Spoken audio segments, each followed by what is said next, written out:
Bon, les amis, beaucoup de nouvelles, hein. Cette semaine, il y avait le congrès international de la maladie de Parkinson, toute la semaine, qui avait lieu à Hawaï.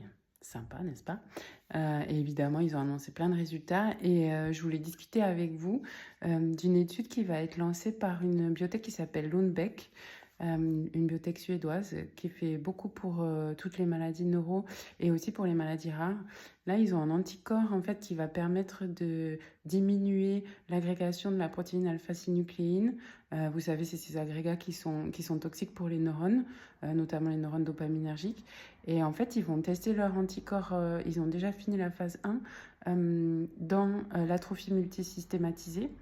Et ils vont faire une phase 3 avec un modèle qui est dynamique. Et je pense qu'ils ont eu le droit de faire ça.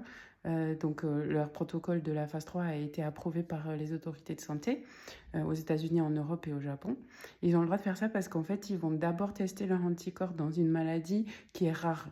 Et avec ce modèle dynamique, c'est justifié d'utiliser ces modèles dynamiques dans une maladie rare parce que en fait, on peut ajuster la dose et définir plutôt si on a un impact du traitement sur la maladie en utilisant des statistiques en fait pour déterminer de combien sur ce qu'on sait de l'histoire normale des patients, de combien on diminue l'évolution de la maladie. Donc on peut quantifier en fait avec ces modèles statistiques.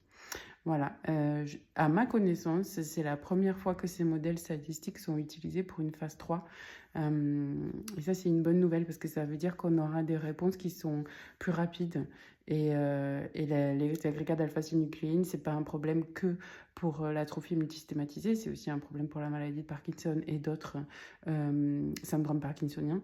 Donc ça veut dire que potentiellement, on pourra, si ça marche, ben, aller plus vite dans d'autres maladies. Et puis si ça marche pas, explorer d'autres pistes sans perdre trop de temps et d'argent avec quelque chose qui ne donne pas le résultat espéré. Voilà, moi je trouve que c'est une bonne nouvelle. Bon dimanche!